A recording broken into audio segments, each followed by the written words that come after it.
Selain kita melakukan kolaborasi itu kita melakukan tindakan bersama ya dengan ahli laboratorium atau analis.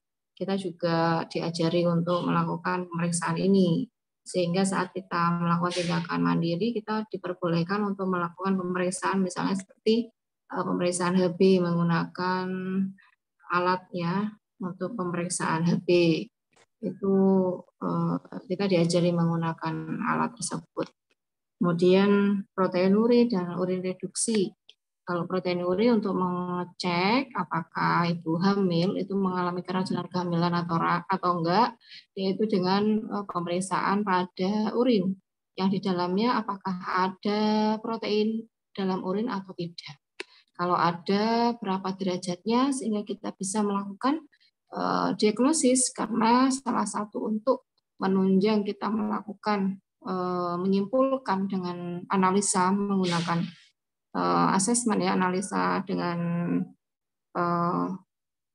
menyimpulkan dari yang kita dapatkan dari data subjektif maupun objektif, kita lakukan pemeriksaan penunjang yaitu dengan pemeriksaan laboratorium, sehingga kita akan pasti oh ya ini ada data pendukung yang mengarah ke satu penyakit atau satu keadaan pada orang tersebut.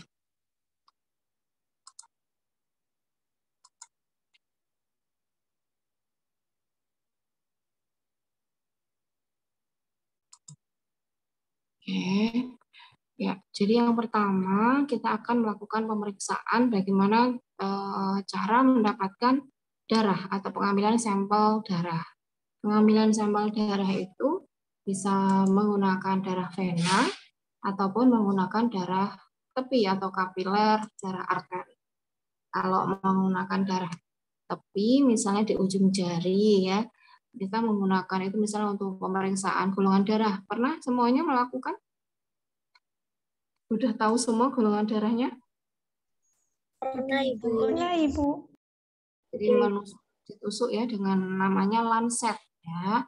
Ditusuk di atas ujung ini ya, ujung jari, kemudian keluar darah sedikit, kemudian dilakukan dengan reagen yang untuk mendeteksi satu zat ya atau gen di situ. Kalau golongan darah berarti antigen ataupun bersifat genetikanya ini yang A, O atau B atau AB. Kemudian kalau kita mau melakukan pemeriksaan hemoglobin berarti kita lakukan HB-nya itu ada berapa derajat ya dengan menggunakan, kalau yang sekarang sudah digital itu langsung keluar nilainya. Kalau dulu menggunakan alat yang masih manual, kita kadar antara pembanding yang sudah melalui standar kita samakan dengan hasilnya. Jadi hasil disamakan dengan pembandingnya. Kalau sama-sama warnanya berarti di nomor berapa kadar yang paling sama itu untuk yang manual masih tradisional itu ya untuk pemeriksaan HB. Ya kalau sekarang kita sudah mempunyai alat yang mungkin sudah canggih, sudah langsung keluar nilainya.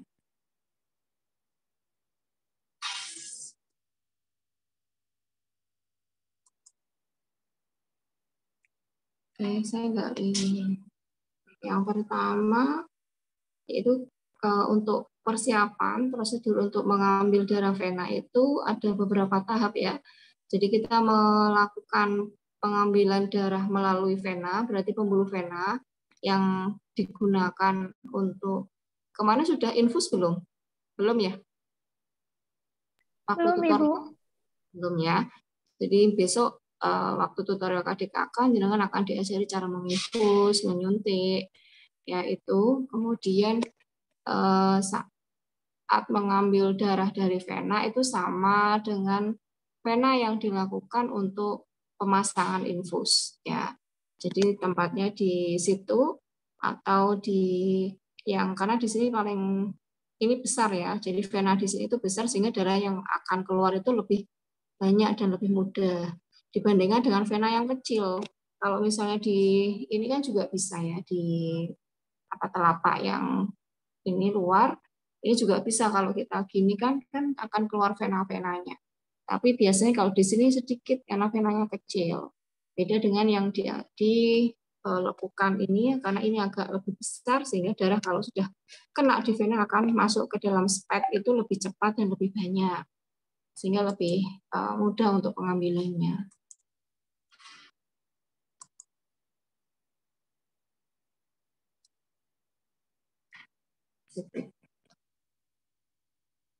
Oh, ternyata Windows saya ini harus install Zoom lagi, jadi agak lama. Oke, nggak apa-apa pakai HP ya, sebisanya udah. Lanjut. Kemudian pengambilan spesimen pada ADO, kabarnya belum ada ya? Atau hilang? Nggak ke save? Gitu.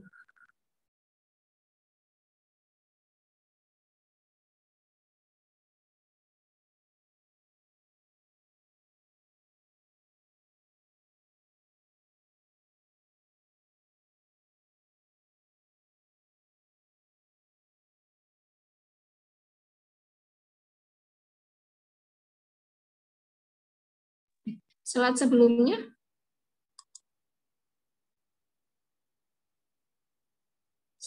itu ya ini ya. Jadi saat kita mau melakukan pengambilan baik darah ataupun permintaan dari kan kita melakukan ini kan atas dasar untuk kolaborasi juga untuk misalnya kita eh, mendapatkan advice dari dokter untuk pemeriksaan pasien itu tolong diperiksa ini gitu atau HB sekalian misalnya pengambilan darah itu tidak hanya satu aja misalnya darah itu untuk golongan darah hematokrit ataupun yang lain kita ada formulir permintaan jadi contoh yang saya sampaikan di sini misalnya ya misalnya untuk pengambilan ada formulir yang disediakan ini contoh di salah satu puskesmas ya ini saya ambil dari puskesmas Pegandon. Ini untuk hematologi misalnya atau kimia klinik atau hasil pemeriksaan urin untuk permintaan ini formulir permintaan laboratorium misalnya butuh untuk pemeriksaan HB berarti yang dicentang itu di HB-nya hemoglobin. Kalau misalnya kok diindikasikan ini ada infeksi misalnya pemeriksaan leukosit. Kemudian apa yang diinginkan ya ini hasil normal. Jadi kalau normal itu kalau laki-laki berapa, perempuan berapa, sehingga di sini formulir ini bisa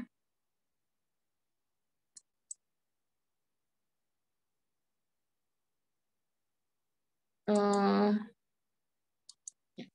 bisa untuk mengetahui apakah ini di bawah normal atau enggak. Sehingga nggak usah cari buku atau mikir iki piro yo gitu. Jadi sekarang kalau di dalam atau di lembar formulir ini sudah ada hasil normalnya, kita akan bisa memahami. Oh ini normalnya kalau laki-laki hemoglobinnya itu 12,5 ya atau 13,5 ya. 13,5 sampai 16 atau 18. Kalau perempuan 11,5 sampai 16. Berarti kalau ini pasiennya perempuan, berarti hasil normalnya akan ketahuan. Misalnya hasilnya 10, berarti pasien ini di bawah rata-rata atau ini anemia gitu.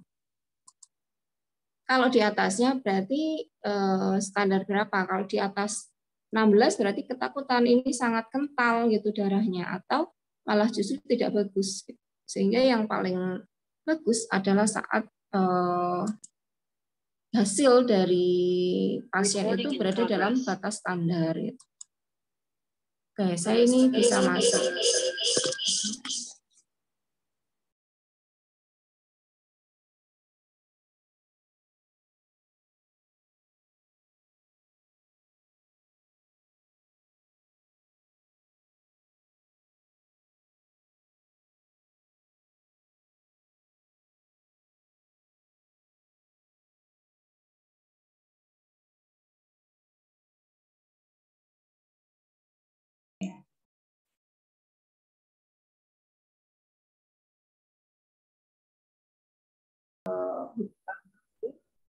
Ya, yang kita butuhkan lagi yaitu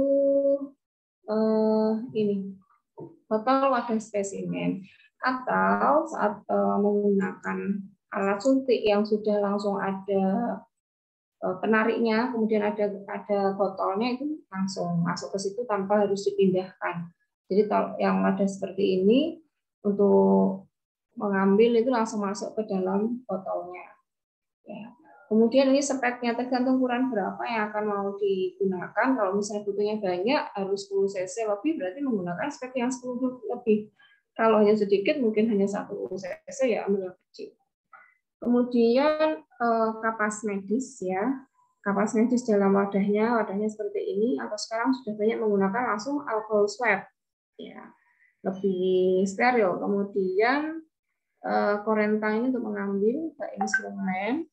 Kemudian ada bengkok pengawas, ini supaya nggak menetes di tempat tidur atau di baju pasien. Tourniquet ini untuk menahan, ya, dipasang di sini krek gitu, sehingga venanya akan muncul kalau ditekan gitu. Kita kan misalnya melakukan tindakan sendiri, nggak ada temannya untuk menahan tangan pasien gitu, ya. Kita menggunakan tourniquet, ini alatnya untuk mengikat. Kemudian plester, setelah kita lakukan tindakan, darah dari vena itu kan kemungkinan masih akan mengucur, ya. Padahal kita sudah selesai, makanya dilakukan plesterisasi atau ditempeli plester sehingga tidak akan menetes-netes. Ya, oke, lanjut. Kemudian pengambilan spesimen urin. Nah, orangnya dilakukan tindakan untuk pengambilan sampel urin ini dilakukan untuk pemeriksaan laboratorium. Alatnya apa saja? Botol yang tersteril, jadi jangan menambahkan misalnya air atau apa, ya. Itu sudah steril, jadi dari debu, kotoran dan lain-lain. Label itu kalau kalian ini adalah identitas, sehingga kalau pasiennya 10 atau 2 saja misalnya, sama-sama pengambilan sampel urin tanpa dilabeli, itu bisa sopo hasilnya ke siapa gitu, maka ketakutan akan tertukar sehingga salah diagnosis bisa juga. Makanya pada saat mau persiapan mengambil, dilakukan untuk labelisasi identitas. Kemudian sarung tangan sekali pakai, ya, jadi sekali pakai, disposable, sekali buang gitu. Dengan pasien lain juga sama, jangan gonta-ganti, jangan jangan digunakan bersama-sama gitu. Larutan antiseptik, kemudian kafas sublimat, ya, sebelum dilakukan pengambilan sampel, kalau memang alat genitalianya itu kotor, kita lakukan vulva hygiene, ya, menggunakan kapas sublimat. Kapas sublimat itu yang nantinya akan dimasukkan atau direndam, masukkan dengan air hangat sehingga untuk membersihkan alat genitalia, ya, bagian luar, itu vulva hygiene. Kemudian formula laboratorium sama tadi, urinal pispot jika pasien nggak bisa berjalan. Pernah lihat pispot? Ya, jika pasiennya tidak bisa jalan, ya dilakukan dengan pengambilan sampel menggunakan pispot. Kemudian baskom air hangat, 2 selap kalau misalnya untuk cebok, nanti sabun, handuk, dan kateter. Kateter udah pernah tahu? Kita akan bahas itu di pertemuan selanjutnya, ya. Jadi kebutuhan orang untuk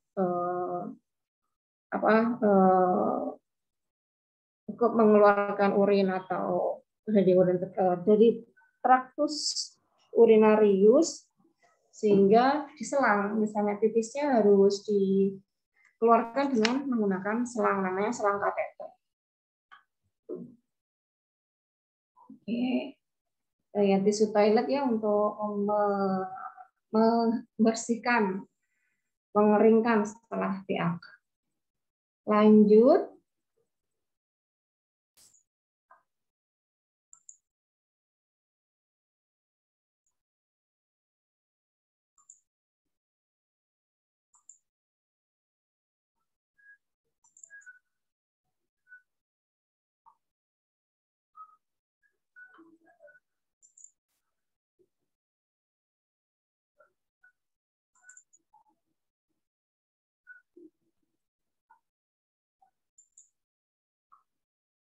Ini ya, kardiotopografi atau kita singkat dengan CTG. Kardiotopografi itu adalah satu alat yang digunakan untuk mengukur denyut jantung janin dan kontraksi uterus. Jadi ada dua yang kita ukur dengan menggunakan alat ini, yaitu kontraksi uterus. Apa itu kontraksi uterus? Jadi kalau orang hamil kemudian mau bersalin, ya, jadi CTG ini biasanya pada saat orang persalinan. Cuma orang yang hamil misalnya di akhir kehamilan, umur-umur yang sudah aterem atau sudah matang untuk melahirkan, kadang mengalami namanya Braxton Hicks atau Hicks palsu. Kadang juga dilakukan pengukuran kalau misalnya di rumah sakit menggunakan alat ini ataupun yang mempunyai alat CTG, karena alat ini mahal karena sudah menggunakan teknik yang modern gitu. Walaupun sebenarnya sudah ada sejak lama, cuma kan dengan perbaruan sudah dilakukan perbaikan. Ya, jadi ada dua transducer, ya. Jadi di CTG itu ada transducer. Mana yang transducer namanya? Transducer itu yang kita letakkan di atas perut ibu, yang warnanya putih ini ya. Ada yang warna putih, ada biru. Nah, atau ini warnanya hitam. Jadi saat kita mau mengukur kontraksi uterus, yang transducer untuk mengukur kontraksi kita letakkan di fundus uteri atau di rahim bagian atas. Ya, namanya toko. Kalau toko berarti kontraksi. Ya. Kemudian yang satu transducer itu diletakkan di punggung janin. Tergantung palpasinya ya. Jadi saat sudah diajari palpasi pada kehamilan belum ya? Masih umum ya? Pemeriksaan fisik udah belum? Palpasi belum ya? Oke. Belum, Ibu. Belum. Oke, besok mungkin atau kapan. Jadi nanti asal tahu aja ditulis. Jadi kalau ibu hamil itu kita lakukan palpasi pemeriksaan dengan menggunakan tangan, kita akan meraba. Janin yang ada di dalam kandungan itu letaknya bagaimana? Nanti ada Leopold ya, pemeriksaan dengan menggunakan Leopold. Leopold 1, 2, 3, 4. Nah, di Leopold itu kita akan tahu kepala bayi janinnya itu yang di mana, bokongnya yang di mana, punggungnya yang di mana, tangan kakinya janin ada di mana. Ya, jadi kita palpasi, diperiksa. Kalau bidan periksa ya itu harus tahu Leopold itu. Taunya gimana? Sekali aja taunya itu apa? Makanya harus banyak berlatih, ya. Jadi berlatih untuk mengetahui. Jadi kita kan nggak bisa lihat. Kalau di USG tahu, tapi kan kita nggak punya USG, nggak boleh melakukan USG. Yang kita lakukan menggunakan palpasi. Ya, palpasi ini. Jadi kita akan mengetahui letak dari janinnya itu letaknya apa. Apakah presentasi kepala, atau presentasi bokong, atau presentasi yang lain. Gitu. Yang normal, kepala janin itu berada di bawah. Yang di atas adalah bokong. Ya, normalnya seperti itu. Jadi kebalikan sama kita. Kalau kita berdiri itu kan kepala yang di atas ya.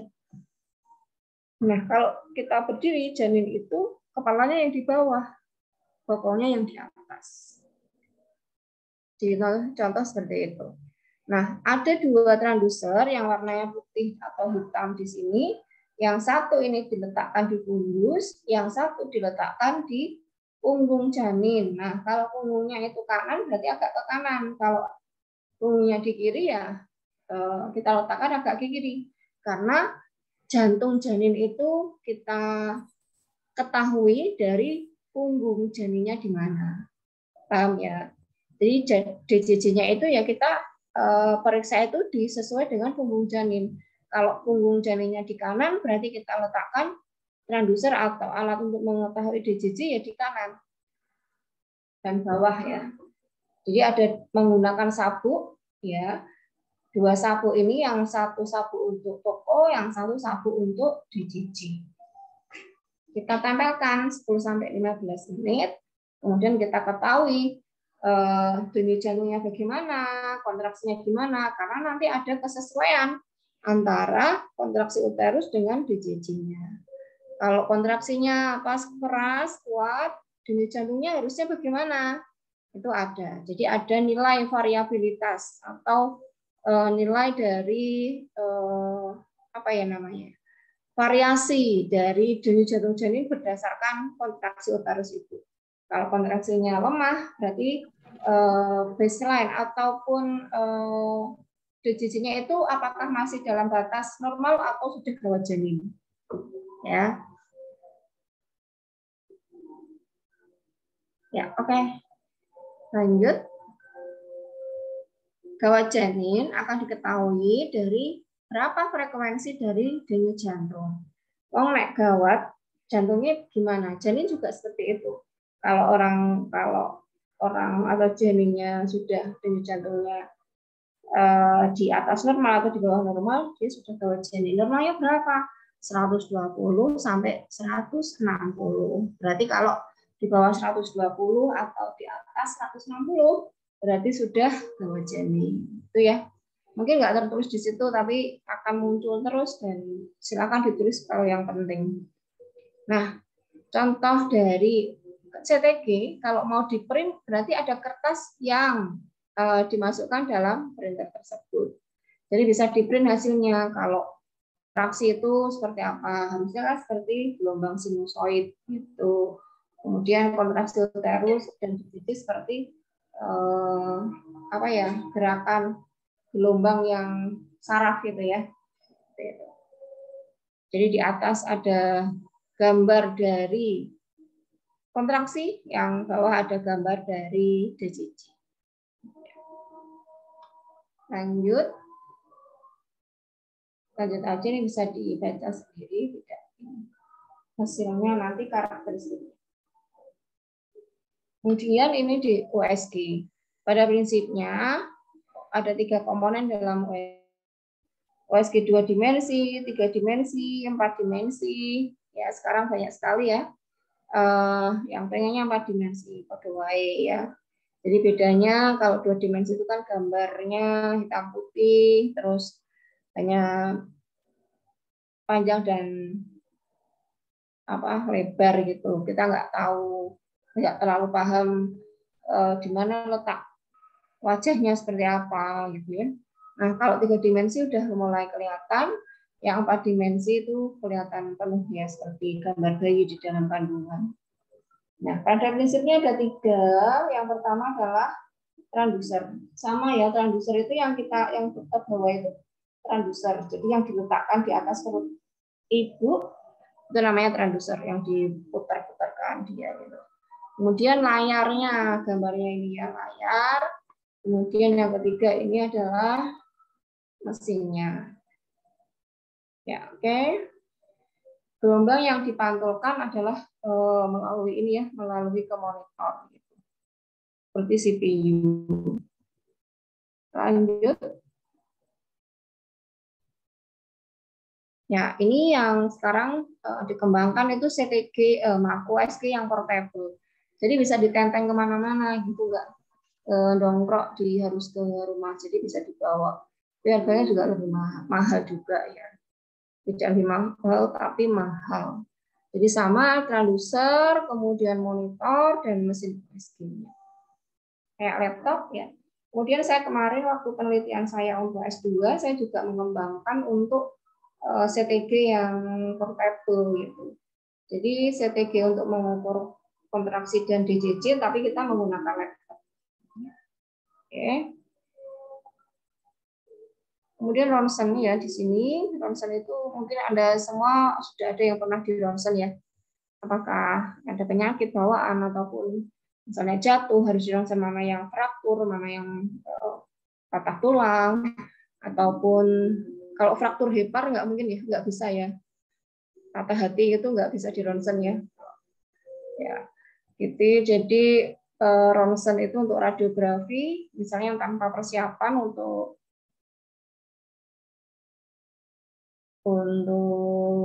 pemeriksaan ya.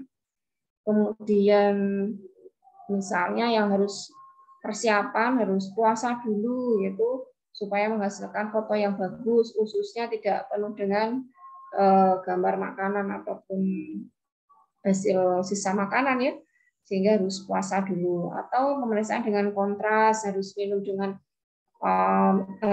sebelum difoto harus minum dulu, atau yang dimasukkan lewat anus sehingga saat difoto itu akan kelihatan. Misalnya flek, ya sekarang kalau flek di foto ronsen ada paru-parunya yang kelihatan putih ataupun ada bercak atau bolong itu kelihatan. Lanjut. Ya, indikasinya pada anak mungkin yang butuh foto toraks, dada, toraks, kemudian juga mungkin foto ronsen yang lain untuk mengetahui atau menegakkan diagnosa. Misalnya bayinya muntah-muntah terus, aduh si ronsen ini kenapa gitu.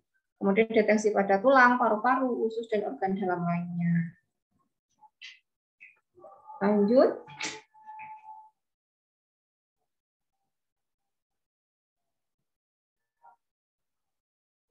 Sudah ya. Oke, lanjut ke bawah. Ya, oke, stop screen.